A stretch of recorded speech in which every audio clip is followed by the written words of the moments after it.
गोविन्दाय नमो नमः। श्रीकृष्णाय नमो नमः। नारायणाय नमो नमः।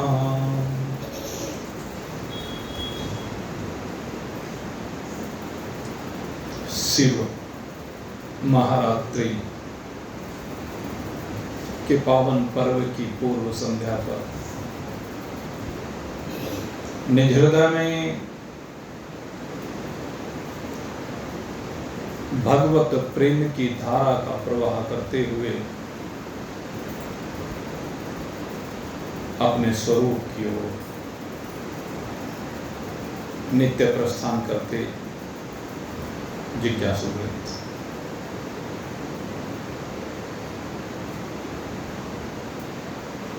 कल हम लोग चर्चा कर रहे थे भगवान सब कुछ करते हुए भी क्यों मुक्त हैं। भगवान में बंधन क्यों नहीं है।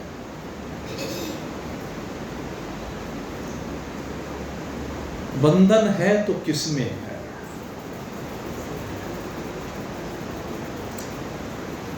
और जो ये जानना चाहता है उसको हम मुमुक्षु कहते हैं। ये बंधन किसमें है।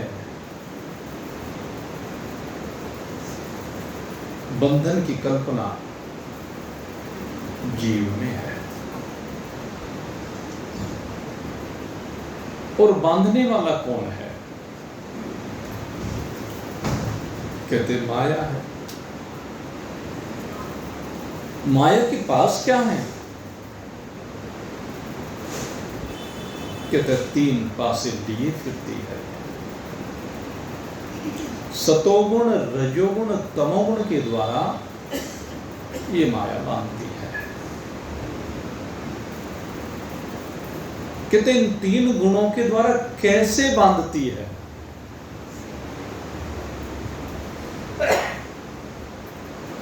कहते हैं कर्मों के द्वारा बांधती है।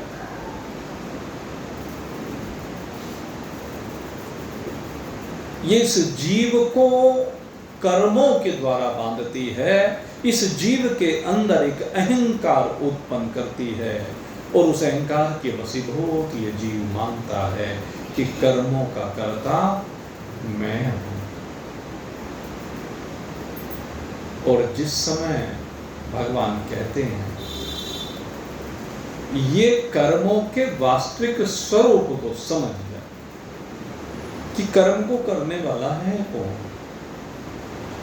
एवं ज्ञात्वा कृतं कर्म पूर्वैरपि मुमुक्षुभिः। कहते कर्मों के करने वाला कौन है। इसको पूर्व में अनेक मुमुक्षुओं ने जाना है। तो इसको मुमुक्षु बनना होगा अगर कर्मों के इस खेल को जानना है। कर्म मुझ में नहीं है। कर्म का करने वाला मैं नहीं हूं। कर्म कौन कर रहा है। कहते सब माया का खेल चल रहा है। ये तीन गुणों का खेल चल रहा है। चातुर्वर्ण्यम्या सृष्टम गुण कर्म विभागसः तस्य कर्तारमपि माम विद्धि अकर्तारम अव्ययम्। कहते जो माया का खेल चल रहा है उसी से लगता है इस जीव को कि कर्मों का कर्ता मैं हूं। लेकिन जब माया का पर्दा हटा देता है तो इसको भान हो जाता है कि मैं करने वाला नहीं हूं। सिनेमा के पर्दे पर चलने वाली फिल्म दिख रही है, बांध रही है, लेकिन जिस समय ये मालूम हो जाता है कि ये तो एक सफ़ेद रंग का पर्दा है, इसके ऊपर प्रकाश और ध्वनि अपना खेल दिखा रहे हैं। उसी प्रकार से आकाश, वायु, अग्नि, जल और पृथ्वी, सतोगुण, रजोगुण, तमोगुण अपना खेल दिखा रहे हैं। ये समझ में आ जाता है तो उसी समय बोध हो जाता है कि मैं अकर्ता हूँ। मेरे धरातल पर ये माया अपना खेल दिखा रही है, जो कि कल्पना मात्र है, जिसमें वास्तविकता कुछ भी है नहीं। पर्दे के ऊपर चलने वाली फिल्म में वास्तविकता कुछ है नहीं। और जिस समय जीव को बोध हो जाता है कि ये तो केवल कल्पना है, ये तो केवल ख्याल है, ये तो स्वप्नवत है, ये तो मिथ्या है, ये तो झूठा है, तो उसी समय वह उन खेलने वाले आकाश, वायु, अग्नि, जल, पृथ्वी, सतोगुण, रजोगुण, तमोगुण उनकी सीमा से बाहर हो जा करके गुणातीत अवस्था को प्राप्त हो जाता है, भूतातीत अवस्था को प्राप्त हो जाता है। न माम कर्माणि लिम्पन्ति। भगवान ने इस खेल को समझ लिया, और भगवान ने जब इस खेल को समझा है तो वो इसीलिए कहते हैं न माम कर्माणि लिम्पन्ति। कहते हैं जितना भी खेल है ये माया की स्फुरना से जो हो रहा है वो एक ख्याल है, वो एक स्वप्न है, उसमें सत्यता कुछ भी नहीं है। सत्यता अगर है तो मुझ में है, मुझसे अतिरिक्त कोई सत्यता कहीं पर नहीं है। चराचर जगत की वास्तविकता एक शुद्ध सच्चिदानंद घन ब्रह्म है। ब्रह्म के अतिरिक्त और कुछ भी सत्यता इस जगत में नहीं है, और भगवान इस बात को जानते हैं। इसीलिए वो कहते हैं न माम कर्माणि लिम्पन्ति न मे कर्म फले स्पृहा। जब वो जान जाते हैं कि मुझ में कर्म ही नहीं है तो फिर फल की इच्छा क्या करें। आप में कर्म है ही नहीं, लेकिन आप उन कर्मों को अपने में मान लेने के कारण से उनके फल से भी बंध जाते हैं। भगवान कहते हैं लेकिन अगर यदि तू इस बात को जान जाए, इस कर्मों के खेल को जान जाए, एवं ज्ञात्वा कृतम कर्म, कि जो खेल चल रहा है ये क्या है, ये मुझ में आरोपित है, कहते उसी समय तू भी बंधन से मुक्त हो जाएगा। जैसे मैं बंधन मुक्त हूँ, जैसे मुझे कोई बांध नहीं सकता, ऐसे फिर तुझे भी कोई बांध नहीं सकता।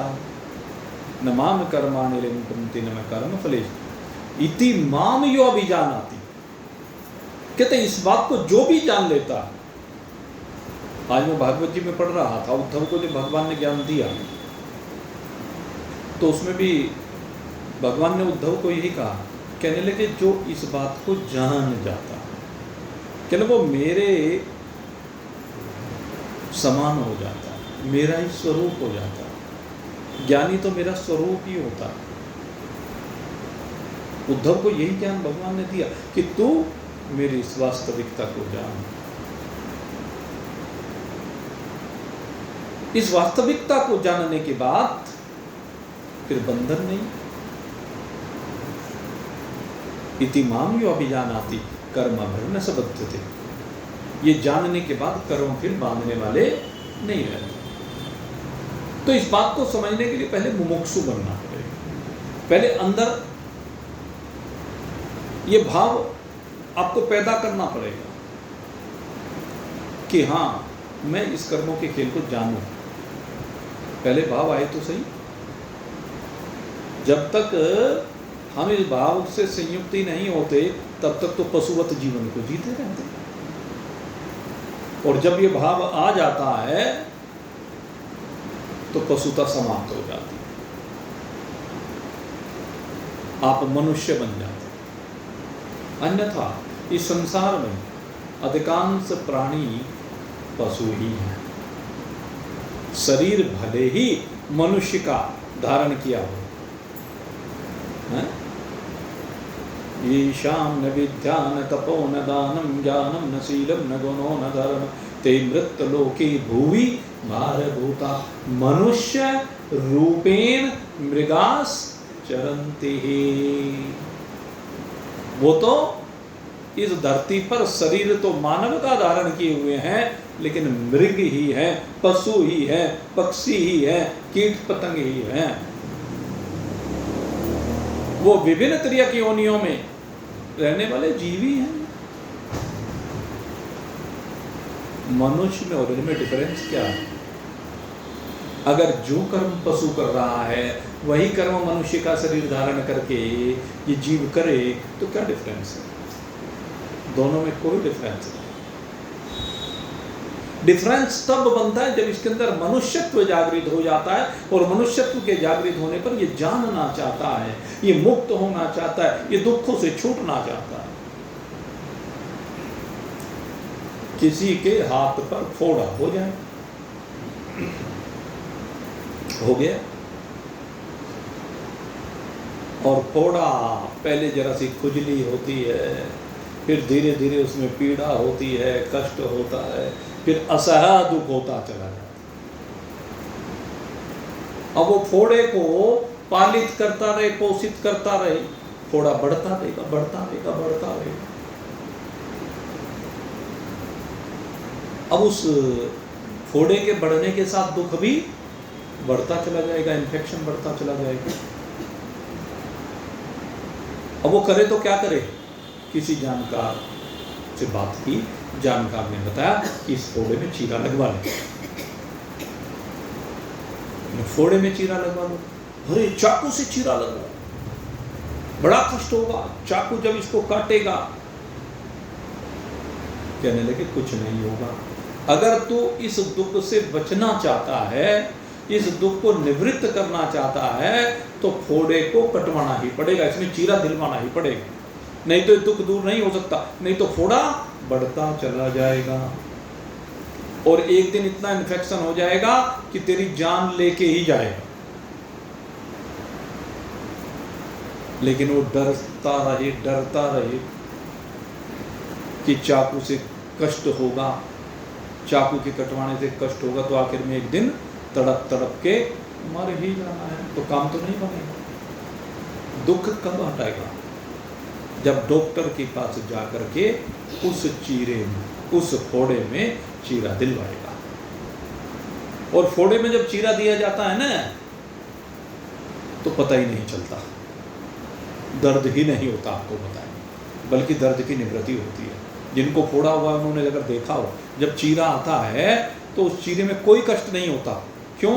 क्योंकि ऊपर जो त्वचा हो जाती है, उसको आप इस तरह से समझ लीजिए, अगर नाखून है, नाखून को कच्चा काटेंगे तो पीड़ा होगी, लेकिन नाखून जब पक जाता है, उसका रंग बदल जाता है, गुलाबी से वो श्वेत हो जाता है या थोड़ा कालापन उसमें आ जाता है, तो पक जाता है। तो पकने पर उसको काटना ही पड़ता है, और उसके काटने पर कोई कष्ट नहीं होता। ऐसी फोड़े की बात है, फोड़े को काटने पर कोई कष्ट नहीं होता। तो इसलिए फोड़े को कटवाना जरूरी है। फोड़े के कटने से उसके अंदर जितना भी गंदा पानी भरा हुआ है वो सब बाहर निकल जाएगा, और उससे जो जख्म हुआ है, अब उस जख्म के ऊपर मरहम लगाएगा डॉक्टर, और आगे वो जख्म ना बढ़े तो एंटीबायोटिक देगा, जिससे कि आगे उसमें कीटाणु और ना पैदा हो सके, और धीरे धीरे वो फोड़ा ठीक हो जाएगा। ठीक इसी प्रकार से मेरे मित्रों, फोड़ा हो रहा है क्योंकि पशुवत जीवन को जी रहे, इसलिए रोज कष्ट पा रहे हैं, रोज विपरीतताएं झेल रहे हैं, लेकिन उसका निवारण नहीं करेंगे। और उसका निवारण किसके पास है? महान पुरुषों के पास है। महान पुरुष पशुत्व से मनुष्यत्व की ओर लेकर के आते हैं, और इस मनुष्यत्व को प्राप्त करने के बाद सबसे आवश्यक विषय है मनुष्यत्व, मुमुक्षुत्व, महान पुरुष संश्रय। भगवान शंकराचार्य कह रहे हैं कि मनुष्यत्व के बाद सबसे पहली बात क्या है कि मुमुक्षुत्व हो। मुमुक्षुत्व यानी जानने की इच्छा हो कि मेरे दुख का निवारण कैसे होगा। और जब दुख के निवारण की बात करनी है तो महान पुरुष के पास जाना होगा, और महान पुरुष फिर बताते हैं कि दुख जो है इस देह को मैं मानने से है। जब तक आपने इस देह को मैं माना हुआ है तब तक दुख रहेगा। जिस दिन आपको पता चल जाएगा कि ये देह मैं नहीं हूं और ये देह मेरी भी नहीं है, न मैं हूं न मेरी है, कहते हैं उसी समय दुख की निवृत्ति हो जाएगी। कहने लगे ये कैसे पता चलेगा? तो कहते हैं भाई हर चीज के लिए पात्र बनना पड़ता है। ये ऐसे समझ में नहीं आएगा, जब आपके अंदर पात्रता हो जाएगी तब समझ में आएगा। बिना पात्रता के कुछ समझ में नहीं आता। योग्य गुरु हो और पात्र शिष्य हो, दोनों का होना जरूरी है। योग्य गुरु उसे कहते हैं जो शिष्य को शिष्य की भाषा में समझा सके। सबसे बड़ी बात है, बहुत लोग हैं जिनके पास ज्ञान के भंडार हैं लेकिन समझा नहीं पाते, और उसको समझा ना पाने का कारण है एक तो विषय की तारतम्यता नहीं बैठा पाती। सबसे बड़ी समस्या क्या होती है? तारतम्यता नहीं बैठा पाना। जो बात रख रहे हैं उस विषय को जोड़कर ना चलना। महान पुरुषों की सबसे बड़ी कला यही होती है। आपने अनेक टेलीविजन पर सत्संग सुने होंगे, लेकिन उन सुनने वालों में कोई कोई बिरला होता है जो विषय को जोड़ करके चलता है। अन्यथा कहीं की ईंट कहीं का रोड़ा, भानुमति ने कुणमा जोड़ा। मानसिकता क्या होती है? एक ही दिन में 100 चीज समझा दो। ये वक्ता की सबसे बड़ी कमी होती है। जब एक समय में 100 बात समझाना चाहता तो खिचड़ी पका देता, कुछ भी समझ में नहीं आता। वक्ता को सदैव इस बात के ऊपर ध्यान रखना चाहिए कि आज का मेरा विषय ये है और मुझे इस विषय को ही केवल समझाना है, दूसरे विषयों को इसमें जोड़ना नहीं है। उससे न वो विषय रहता न जो दूसरा उसमें जोड़ देता वो रहता। तो वक्ता की सबसे पहली खूबी ये होनी चाहिए कि अपने विषय के ऊपर नियंत्रण। अनुबंध चतुष्ट आते हैं, अनुबंध चतुष्ट में यही बात आती है, सबसे पहले विषय की ही चर्चा होती है। सबसे पहले विषय, फिर प्रयोजन। हमारा उस विषय को समझाने का प्रयोजन क्या है? उस विषय को जिसको हम समझाने जा रहे हैं क्यों समझा रहे हैं, हमें जानना। क्या हमारे द्वारा समझाए जाने से उसके प्रयोजन हल हो रहा है? विषय के बाद प्रयोजन है, फिर संबंध। अरे जो जानना चाह रहा है और जो विषय हम समझा रहे हैं, क्या उन दोनों के बीच तारतम्यता है? क्या उनके बीच में संबंध बन पा रहा है? क्या उस विषय से उसके उस कष्ट का निवारण हो पा रहा है? ये चिंतन करने की बात है। और फिर अधिकारित्व होता है। अधिकारित्व का होना अनिवार्य है। जब तक अधिकारित्व नहीं होगा तब तक कुछ भी पल्ले नहीं पड़ता। इसलिए वक्ता को विषय के ऊपर अपनी पकड़ बनानी होगी, पहली बात। दूसरी बात क्या है कि वक्ता की भाषा भी बिल्कुल शुद्ध होनी चाहिए। शुद्ध से मतलब उस क्षेत्र के अनुसार होनी चाहिए। वक्ता की भाषा में जो शब्द आते हैं वे शब्द सुस्पष्ट होने चाहिए। जिन शब्दों को वह बोले उसको सामने वाला समझ सके। और तीसरी बात ये होती है कि उसकी शैली वो प्रभावी होनी चाहिए। आप गीता जी की पुस्तक पता नहीं कितनी बार पढ़ेंगे, पढ़ लीजिए, सामने बैठा वाला बोर हो जाएगा, आप स्वयं भी बोर हो जाएंगे अगर पढ़ते चले जाएंगे। गीता जी जैसा ग्रंथ अगर आपके पास शैली नहीं है, और शैली है तो गीता में से वो रस निकल करके आएगा जो आपके जीवन को रसान्वित कर देगा, आपके जीवन को रसाले बना देगा। गीता तो वो ग्रंथ है। इसलिए शैली हमारी प्रभावी होनी चाहिए। जब तक आपकी शैली प्रभावी नहीं होगी तब तक बोलने का कोई फायदा नहीं। इसलिए ऐसा गुरु होना चाहिए जिसके पास विषय भी हो, जिसकी भाषा भी हो, जिसकी शैली भी हो और जिसको समझाने का मन भी हो।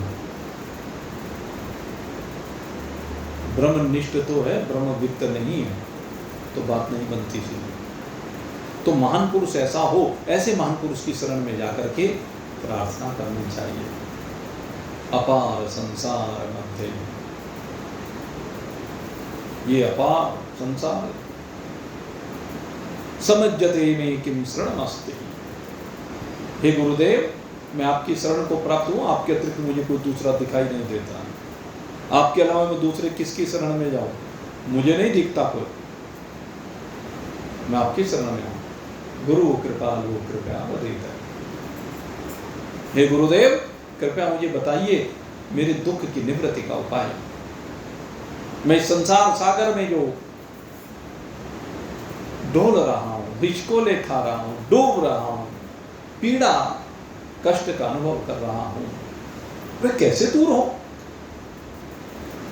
गुरु कृपालु कृपया वदेत। और जब इस प्रकार से प्रार्थना की जाती है शिष्य के द्वारा, तो गुरुदेव तब बताते हैं विश्वेश पादाम्बुज दीर्घ नौका।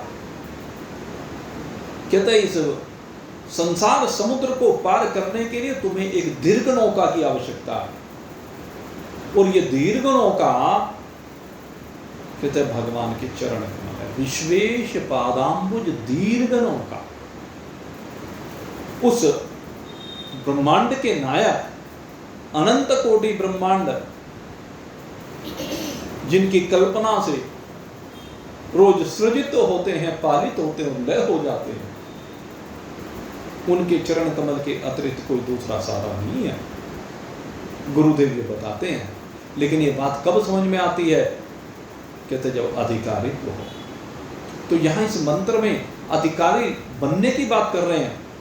कहले पूर्व में जो मुमुक्षु हुए हैं, भगवान कह रहे हैं ओ एवं ज्ञात्वा कृतं कारम पूर्वैरपि मुमुक्षुभिः कुरु करमेव तस्मात् त्वं पूर्वै पूर्वतरं कृतं।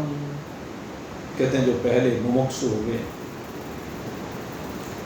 उन्होंने इस खेल को समझा है महान पुरुषों से। तू भी अगर उन्हीं की तरह से अपने जीवन को जिए, इसी तरह से महान पुरुषों की शरण में जाकर के इस कर्म चक्र के खेल को समझे, तो तेरा भी काम बन जाएगा। और भगवान ने उदाहरण दिया, पहले जनकादि, सबसे पहले उदाहरण दिया भगवान ने श्रीमद् भगवत गीता में। जैसे जनक जी मुमुक्षु हुए और मुमुक्षु ही एक दिन ब्रह्म ज्ञान को प्राप्त होकर के ब्रह्म ज्ञानी बन जाता है। जनक जी पहले मुमुक्षु हैं,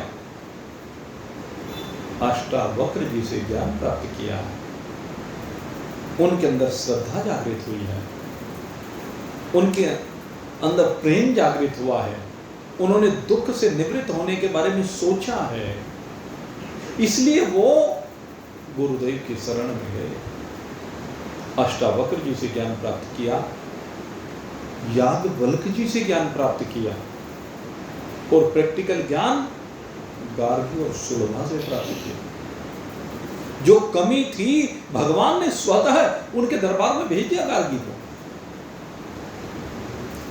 और गार्गी जब दरबार में पहुंची तो दरबार में पहुंचने पर जो अभी प्रैक्टिकल में नहीं आया था ज्ञान, थ्योरेटिकल ज्ञान था, सुना हुआ ज्ञान था, लेकिन जीवन में उतरा नहीं था, तो गार्गी ने जाकर के आंख खोल दी।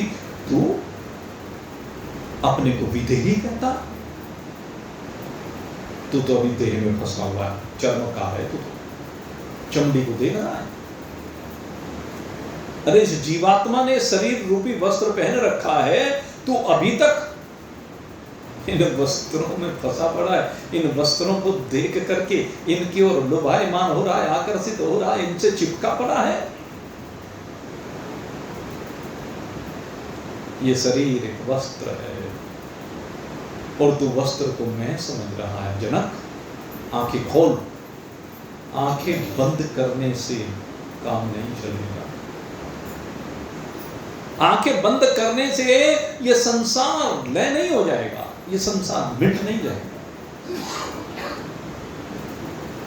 आंखें खोल करके इस बात को समझ कि संसार मिथ्या है, ये संसार मृग तृष्णा के जल की बात है। गार्गी ने जनक जी की आंखें खोली, पात्रता आई। ये है महान पुरुष समझाते हैं। अब कोई समझ पाता है, कोई नहीं समझ पाता। महान पुरुष जब कोई बात कहते हैं तो उसमें उनका अपना हित कुछ नहीं होता, वो तो शिष्य का संरक्षण करना चाहते हैं, वो तो शिष्य को परमात्मा से मिलाना चाहते हैं। कई बार बहुत से जो अल्पज्ञ ना समझ शिष्य होते हैं, उनको अगर कोई दो शब्द कह दिए गए, प्रसंगवश कोई बात आ गई, तो अपने को अपमानित महसूस करने लगते हैं, और यही उसका सबसे बड़ा पतन का कारण बन जाता है। गार्गी महाराज जनक को कह रहे तू चर्मकार, कितनी बड़ी बात कही। कोई और होता तो पता नहीं क्या क्या कह देता। उसने कहा ठीक कह रही हैं, मैं चर्मकार हूं, लेकिन अब मेरी दृष्टि बदल दीजिए, मुझे वो दृष्टि दे दीजिए जिससे मैं चर्मकार ना रहूं। हम सब चर्मकारी तो बैठे हुए हैं, जो देह में दृष्टि वाले हैं, जो चमड़ी को देखते हैं। गुरुदेव हैं ब्रह्मविद ब्रह्मनिष्ठ, जो चमड़ी को नहीं देखते हैं, चमड़ी को वस्त्र के रूप में देखते हैं, जो जीव के, और जीव को ब्रह्म के रूप में देखते हैं। और ये चमड़ी को वस्त्र के रूप में देखना भी समझाने और समझने के लिए। बाद में ये चमड़ी भी ब्रह्म ही है। ब्रह्मज्ञानी की दृष्टि में सब कुछ ब्रह्म है, ब्रह्म से अतिरिक्त तो कुछ होता ही नहीं है। ये ज्ञानी की दृष्टि है। तो ऐसे ज्ञानी गुरु को प्राप्त करना, और ऐसे ज्ञानी गुरु को प्राप्त करके अधिकारी शिष्य। अधिकारी किसे कहते हैं? भगवान कहते हैं तो अधिकारित्व अपने अंदर जागृत करिए, मुमुक्षु भाव का, तब कर्म बंधन से मुक्ति होगी, तब दुखों से मुक्ति होगी, तब तो अपने स्वरूप में विराजमान होगा, तब तो मुझे प्राप्त होगा।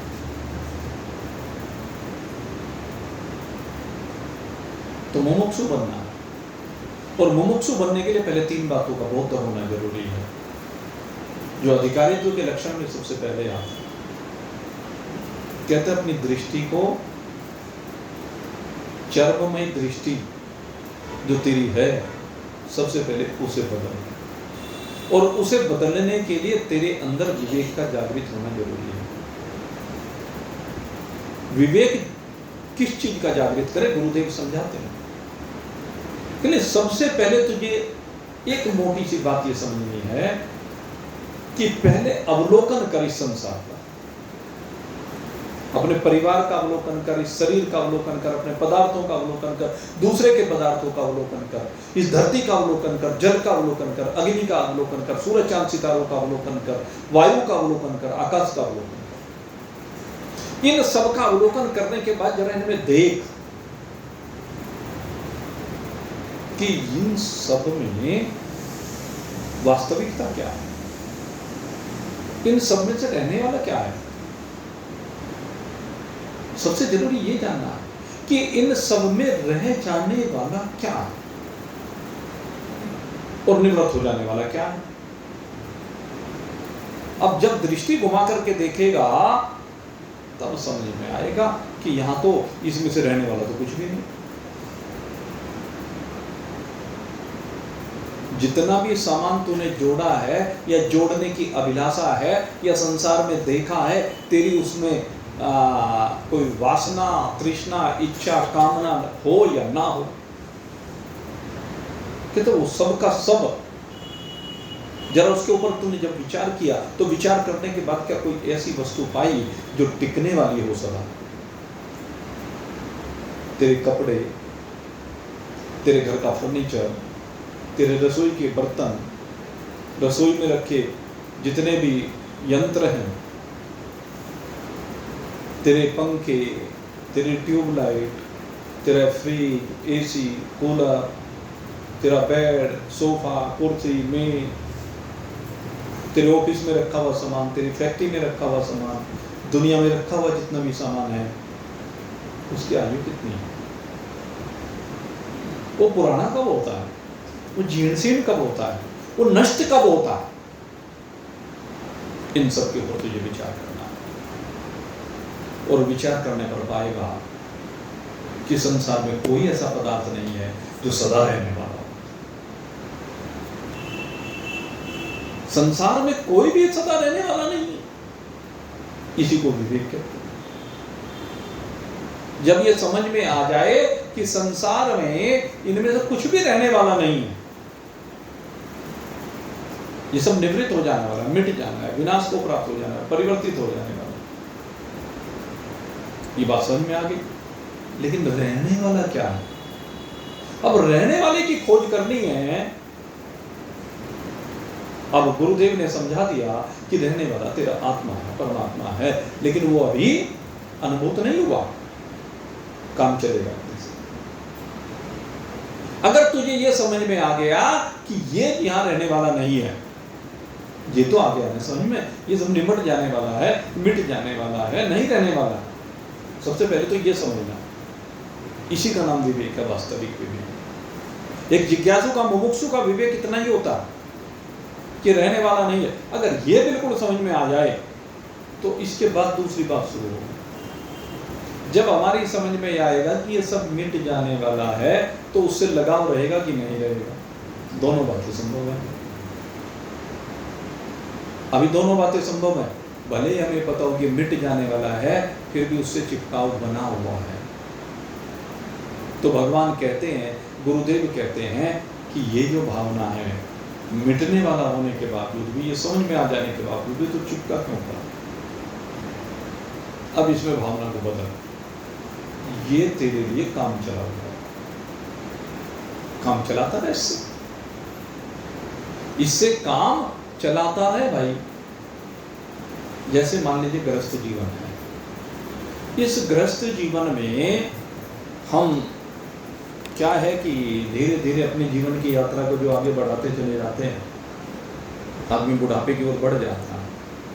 और सबको पता है कि जब बुढ़ापा आएगा तो बुढ़ापे में तेरी इंद्रियां शिथिल हो जाएंगी।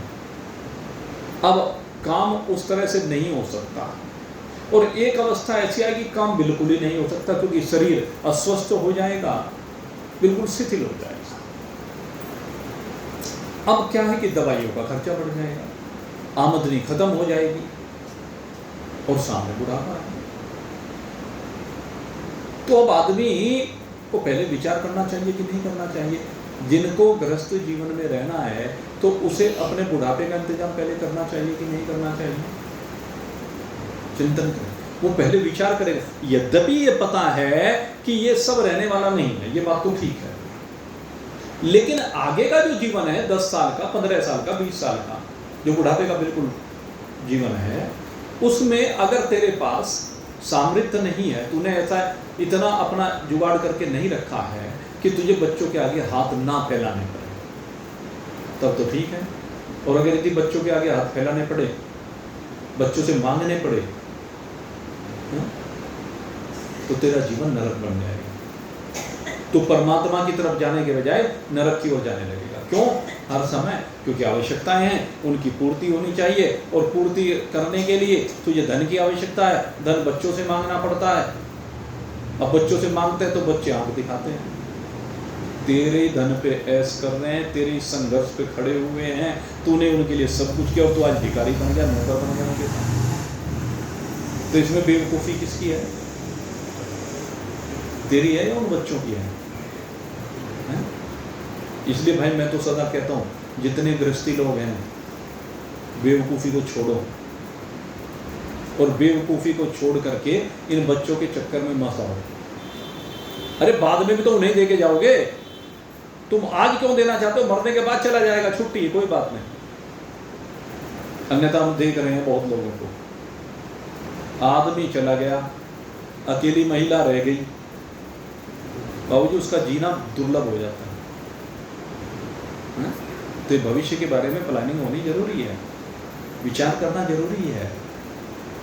ये ठीक है कि ये सब काम चलाऊ है, लेकिन अगर यदि आपने साधन ठीक से कर रखे हैं तो वो काम चलाऊ आपकी समझ में आ गया कि काम चलाऊ है, तो अटैचमेंट खत्म करते जाएंगे। वो काम चलाता रहेगा। भाई जब रसोई है, रसोई में सब्जी बनानी है तो कुकर भी चाहिए, कड़छी भी चाहिए, वे चीज चाहिए। जब तक शरीर है, चाहे शरीर मिटने के बाद कौन उनका उपयोग करे, कोई करे, हमें क्या बात ये है। तो ये बात समझ में आ जानी चाहिए। अब दूसरी बात है, ये सब काम चलाऊ है, उनसे चिपको मत, काम लेते रहो। भाई शरीर में रोटी तो डालनी पड़ेगी ना, कपड़ा तो पहनने पड़ेगा शरीर को, गर्मी सर्दी बरसात के अनुसार।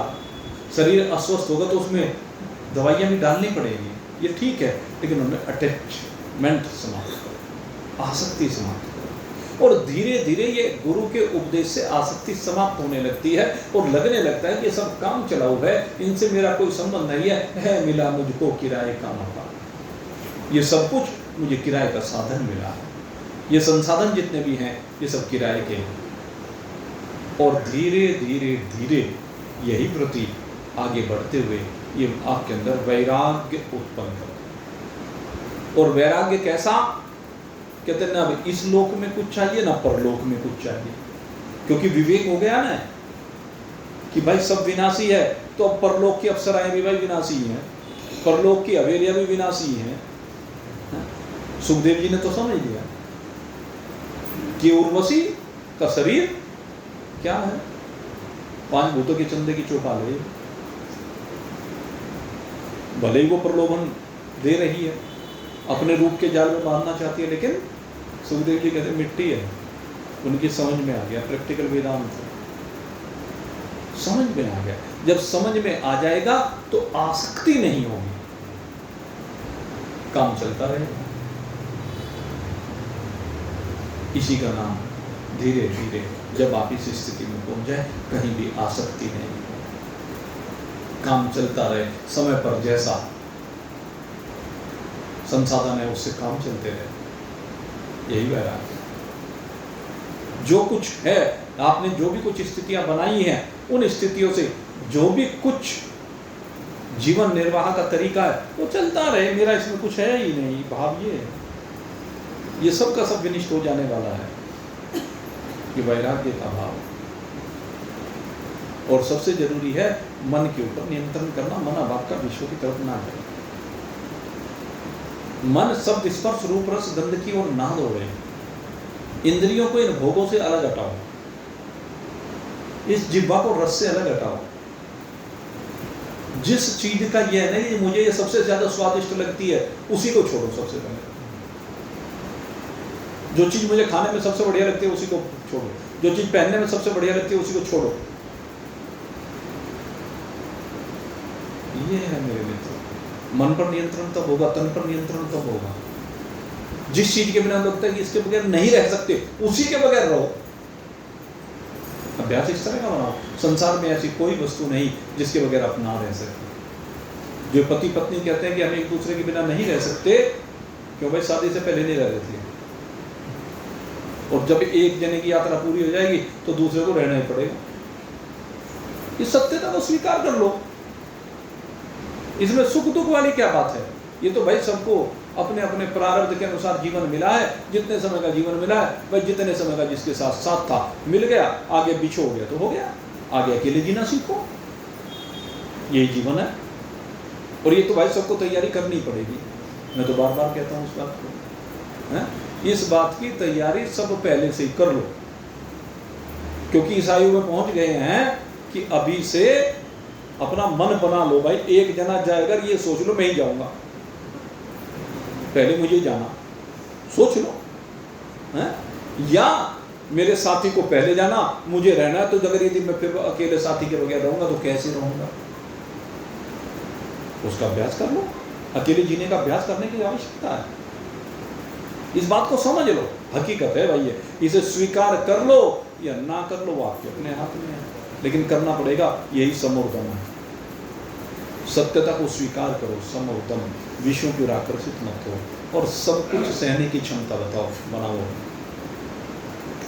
जो सब कुछ सहने की क्षमता आ जाए, सब कुछ सहने की जो क्षमता है ना, उसमें भूत और भविष्य, बस इन दोनों से दिमाग हटा दो, वर्तमान में जीना सीखो। सबसे ज्यादा आपको परेशान करने वाला भूत है और भविष्य है। भूत में जो हो चुका उसकी याद आपको परेशान करती है, और भविष्य में आप कल्पना करते हैं कि ये होगा, वो आपको दुख देता। न भविष्य की चिंता करो, न भूत में जियो। भूत का स्मरण बंद करो भाई। भूत के स्मरण करोगे तो खाएंगे। भूत तो खाने के लिए होते हैं, चिपट जाते हैं, जिसको कच्चा चबा जाते हैं। आदमी पुरानी यादों को लेकर के रोज घुट घुट के मरता रहता है। अरे उन्होंने एक बार आग देखी, उनको चिता की अग्नि में भस्म क्यों नहीं करते? सोचो, उनसे जो बात बीत चुकी, बीत गई, अब उनसे क्या संबंध है? तो मेरे मित्रों, सब कुछ सहन करना, श्रद्धा का होना, परमात्मा मात्र में अपने चित्त की वृत्ति को स्थिर करना,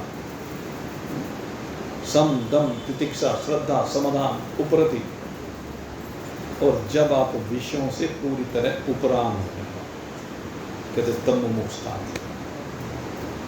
उस समय मुमुक्षुता आती है, और जो मुमुक्षुता जो आती है, उस समय महान पुरुष की शरण में बैठ करके केवल अपने स्वरूप के बारे में जानना, मैं कौन हूं, ईश्वर कौन है, ये जगत क्या है। तीन चीजें जानने की है। इन तीनों को भली प्रकार से समझिए महावाक्यों के माध्यम से। प्रज्ञानम ब्रह्म, तत्त्वमसि, अहम ब्रह्मास्मि, अयम आत्मा ब्रह्म, ये चार जो महावाक्य हैं, इनके माध्यम से अपने स्वरूप को जानना। एवं ज्ञात्वा कृतं कर्म पूर्वेरपि मुमुक्षुभिः कुरु कर्मैव तस्मात्त्वं पूर्वोत्तरं कृतम्। और जान करके महान पुरुषों से कि मैं ब्रह्म हूँ, इस शरीर को प्रारब्ध के हवाले सौंप दो। और प्रारब्ध के हवाले सौंप कर पूर्व में जिन महान पुरुषों को आप समझते हैं कि ये ज्ञानी हुए हैं, उन्हीं के जीवन की तरह अपने जीवन को व्यतीत करो। हर व्यक्ति राजा नहीं हो सकता, राजा की तरह नहीं। जिस परिस्थिति में है उसी परिस्थिति में राजा भी जिए हैं और रंक भी जिए हैं। एक से एक वैरागी ऐसे महात्मा हुए हैं जिन्होंने कभी किसी चीज को छुआ भी नहीं। ऐसे भी तो हुए हैं। अगर अपने पास ये प्राकृतिक संसाधन कुछ नहीं तो उनकी तरह से जियो, और अगर है तो राजा जनक की तरह भी जी सकते हैं। बात तो अटैचमेंट की है। अगर रंक की तरह जी रहे हैं तो किसी भी चीज की लालसा नहीं होनी चाहिए, और राजा की तरह जी रहे हैं तो किसी भी चीज में अटैचमेंट नहीं होना, सीधा सा जीवन जीने की तरह। भगवान श्री कृष्ण यही बात कह रहे हैं कि पूर्व के मुमुक्षुओं ने भी ऐसा ही किया है। तो भी है अर्जुन, इसी तरह से कर। जो संसाधन है उन संसाधनों को संसार के समझते हुए, संसार के लिए समझते हुए, माया का खेल समझते हुए उनका उपयोग होते जाने। यही है जीवन जीने की तरह। तो इस प्रकार से भगवान श्री कृष्ण ने अर्जुन को समझाया। कहते हैं इस तरह से अगर करेगा तो भी मुक्ति को प्राप्त करेगा, तेरे दुखों का विनाश हो जाएगा, फोड़ा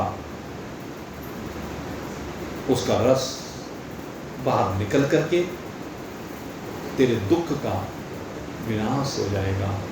जब तू विवेक वैराग्य सठ संपत्ति की औषधि इस पर लगाएगा तो ये दर्द शांत हो जाएगा, निवृत्त हो जाएगा। इसलिए इस बात को समझ और आनंद मना। इन्हीं शुभकामनाओं के साथ कि आप सभी इस अपने स्वरूप के आनंद से संयुक्त होकर के दिव्य आनंद का अनुभव करते हुए आनंदमय जीवन को जिए। आप सभी के लिए बहुत बहुत शुभकामना करते हुए यहीं पर विश्राम। बोलिए सच्चिदानंद भगवान